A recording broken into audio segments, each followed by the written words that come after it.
In the opening shot of episode 1, we see a panoramic view of a vast, uncharted sea with rolling waves crashing against a brilliant azure horizon. The camera slowly zooms in on a lone pirate ship sailing into the distance, its tattered Jolly Roger flag billowing in the wind. The story starts 22 years back, when the king of pirates, Gold Roger, is sentenced to death. But before his death, Roger tells everyone about his treasure, the One Piece, and dares them to find it. Gold Roger's final words changed the world forever, and this was the beginning of the Great Pirate Era.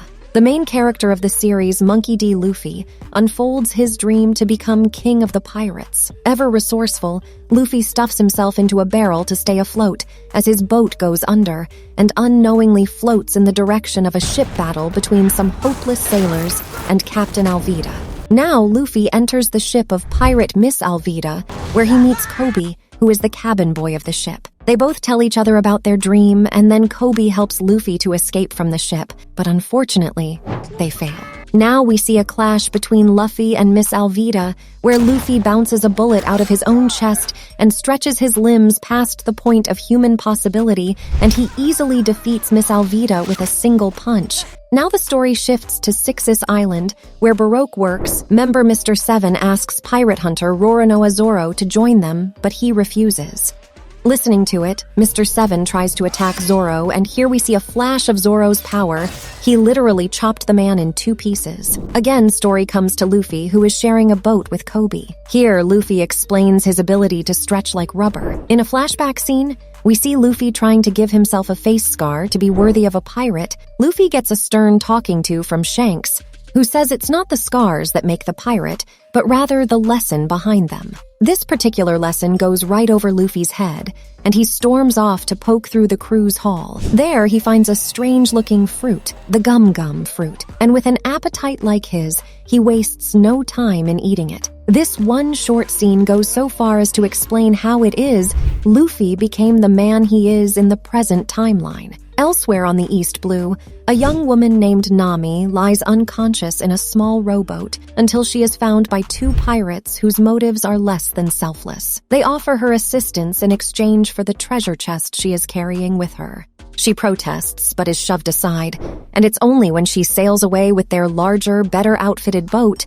that the 2 pirates realize they've been played. Now we see Nami, Zoro, and Luffy at Shell's Town, the home of the 153rd Marine Branch. Luffy arrives to talk to Zoro about him joining his crew and also make him free. Inside the base, Nami dressed like a Marine, and she pokes around the map room looking for a map of the Grand Line. Here, what makes things more complicated is Luffy's sudden arrival. He is also here to take the map for the Grand Line as well, and he's perfectly happy to just leave Nami to her own.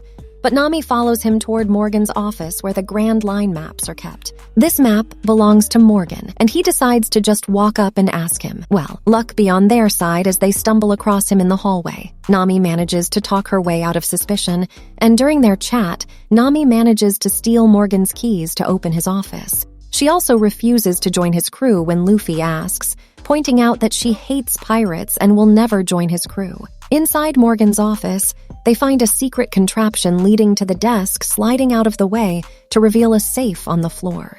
Unfortunately, the alarm rings not long after as their cover is blown. Luffy decides to use his abilities to pull the safe out of the ground, eventually seeing the pair tumble out the window and to the courtyard below, completely unharmed. Luffy and Nami fight their way out of trouble, and with Zoro now free, he decides to join in rather than walk away. Their success prompts Luffy to introduce them collectively to Morgan as a crew, something both Zoro and Nami are very quick to deny. The trio takes out Captain Morgan fairly quickly, with Zoro finally demonstrating how exactly he uses 3 swords and once, and Luffy knocking out the Marine captain after calling out his finishing move, Gum Gum Whip. Helmeppo attempts to stop them, already imagining the rewards he'll get for bringing them in until he is knocked out by Kobe, who has come to say goodbye before he enlists. The trio comes out on top and takes a ship back out onto the high seas again. The Vice Admiral catches wind of what's happened in Shelltown and learns that the map to Grand Line has been stolen. News of this also reaches the strange clown pirate, Buggy, as Luffy now seems to have a target painted on his back. And episode 1 ends here. I hope you enjoyed our content. Thanks for watching.